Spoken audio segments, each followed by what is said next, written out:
Hey there. How's it going? Hold on one second. I'm just trying to get my Audacity. It's frozen on me for some reason. Hi, Damn Ted. it. Hello. How are you? Oh, that's a very cool background you've got there. One sec. As I told Len last Tuesday, so it's the safest place to be is right now during the pandemic is outer space. Right? Outdoor space, exactly. All right. Outdoor in space. Dr. Ted, great to see you again. Thank you. Great to You're see back you in again. space. Yeah, I apologize. It's just been literally like it's been back to back to back to back. So even if I'm 30 seconds behind, my whole day gets behind.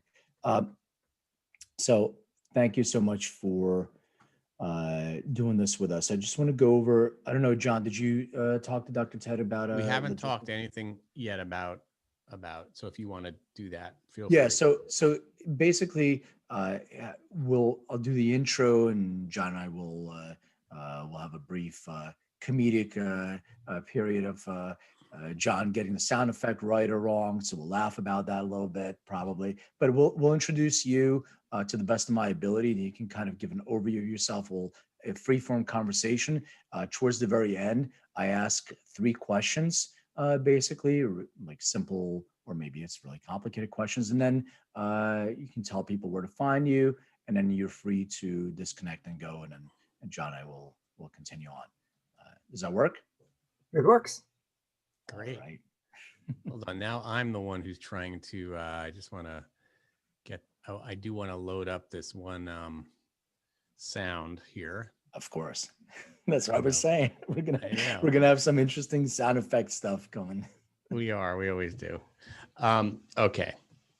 So I am ready to start. Usually I will count Len off 3, 2, 1, and then he'll say hello and we'll be ready to go. So Yep. How are you guys feeling? Good? Feel great. All right, I'm going to turn Excellent. off my phone. I'm not in space like Dr. I Ted. know. I feel like I should be in space today. I don't know what's wrong. Maybe I am in space. It's mentally I'm in space. We'll talk about that. Well, as long as you're not spaced out, just exactly. It'll be a fun psychedelic discussion too, because I'm super curious about some of that stuff. Perfect. Because I wanted to put CECD in the context of health organization. Yeah, for sure. And then I think in terms of my experience with educating the public on how the cannabis space is being conflated or confused with the psychedelic space. Excellent. And a nice way for, I think, us as people responsible for educating the public to actually make delineations on, so that we cut down through the confusion of people. Beautiful. Yeah, that's exactly it. So let's save that for the show, and we'll talk about that. Yeah. You're free to roll. Perfect. All right. So we will say 3, 2, 1. Len, you are on. Ladies and gentlemen, boys and girls, welcome to another episode of Everything is Personal. Hey. As always, my co-host, the wonderful Mr. John Small. Oh, that's always an exciting introduction. Thanks, Len. Thanks for having me. I am delighted to be here, and I'm very excited to meet our guest, Dr. Ted. Yes, Dr. Ted Achacoso. Did I pronounce that correctly? Was I close? Yes. All right. I did something right. It's as it's spelled, right? Americans are such lazy enunciators. They're so afraid to pronounce each syllable of my name. Achacoso. Achacoso. Yes. Where is that? Where are you from originally, or where is that name from originally? That's actually my grandparents are Spanish. Oh, Spanish. Okay. Yeah. And my and Chinese, and someone along the way, someone humped the help, so I'm Philippine and brown.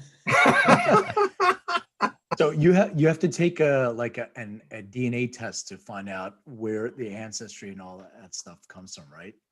I have, and I haven't really revealed this in any podcast show before. Right. I guess it's time to reveal it here. Let's do it. The big reveal.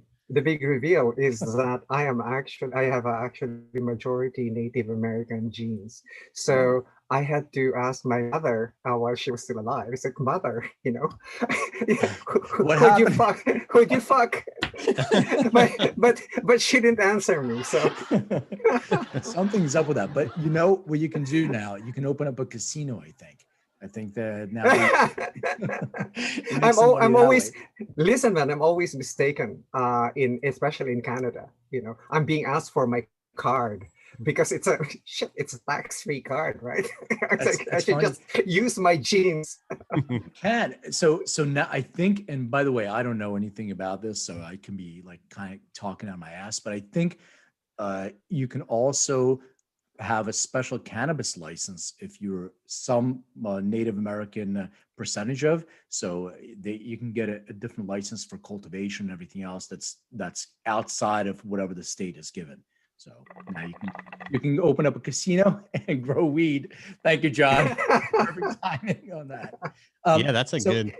I'm gonna try to give an intro, but there is so much information on you, and it'll probably take an hour of just giving an introduction. So I know you have the clinical health practice, the health optimization medicine, transcriptions, the neuroscience, the patents, the AI stuff, all the stuff that you've done. I mean, it's so amazing, but I don't think I can even do it justice. Maybe you can kind of give a really quick background overview for our audience.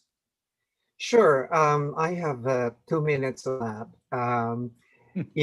Just the academic stuff. Mhm. My undergraduate is in biology. I graduated college at 18. At 22, I was a doctor of medicine.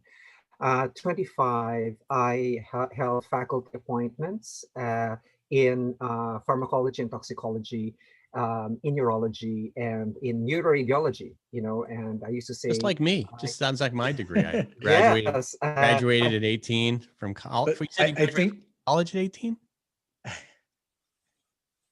Is that when you graduate? What year did you graduate from college? I was 18 years old. Wow. Okay. I'm sorry to cut you off, but I'm just, it was just the similarities between us were so much that I had to call that yeah, out.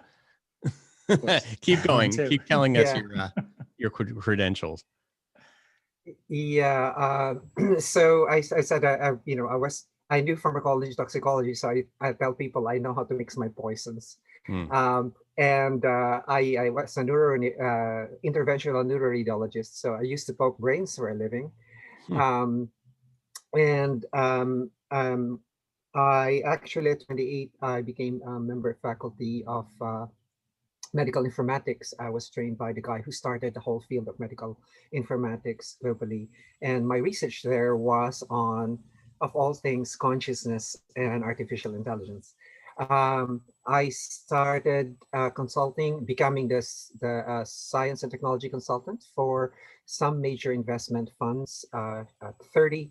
And at 35, I started my own company, which provided the first commercial wireless groupware application, right? And then at 40, I said I have had enough of the world for a while. I would like to just stare on my monitors. And I didn't know anything about money.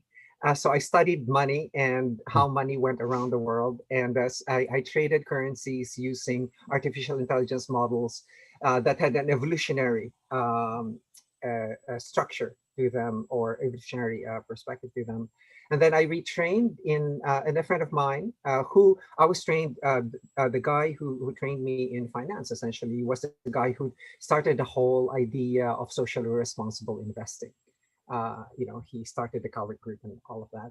And he came to me 5 years later and said, "Ted, what you're doing is a zero-sum game. No one's getting better at what you're doing." So I went to Europe and I became board certified in um, anti-aging medicine and nutritional medicine.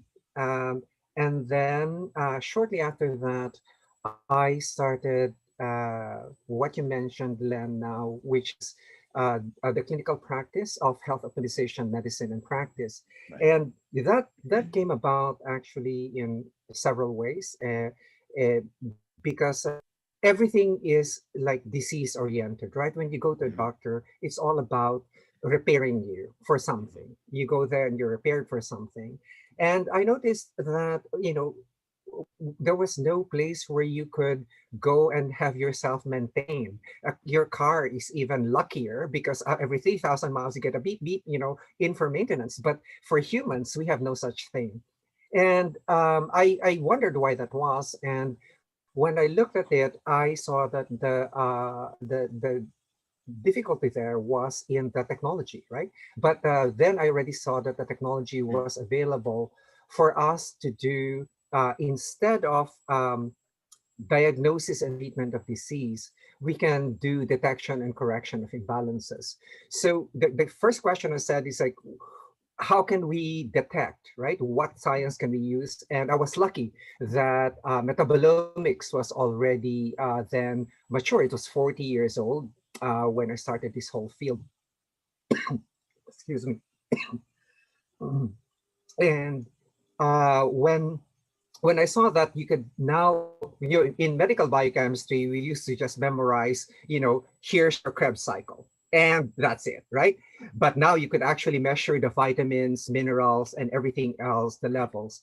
And so my analogy of it is like, it's just like a car, illness medicine, where I came from really is disease oriented, meaning they will do diagnosis and repair of things, right? And then and I don't blame them for being that oriented, right? Because we didn't have the technology then to do the detection and correction of imbalances, and that came later. And but so it's very hard to make a shift, right, away from disease and into health. But I said, if we are going to make a dent in healthcare at all, we should move the needle away from disease and into health, right? Right. So so when I look at that, everything was like basic science. And I remember, one of the first modules that I did, because I started a nonprofit organization to teach practitioners on how to do health optimization, is one of the first modules that I did, of course, aside from clinical metabolomics, was the mitochondria. And I was trying to get continuing medical education credits for it. And the crediting organization said, no. I said, you cannot get any credits for that because that's basic science. It's as if basic science never advanced, right? Right. And it's sort of like, this very well, because, for example, the endocannabinoid system was just one of the great discoveries of the past 30 years, right? Right. And I told Len during a prior conversation that one of the funniest things that I ever encountered was lecturing to a group of high-power physicians a couple of years ago, and they all thought that marijuana was just being smoked. It is just like, it's just like, that kind of mentality exists within the illness medicine community because they're not exposed to these new maintenance modes. And the way to think about it is, suddenly we have a way to say that our tire pressure is getting low, right? Or your windshield washer fluid is getting low and needs replacement. Kind of like saying, hey, your alpha lipoic acid is getting low, your vitamin B1 is actually low, etc.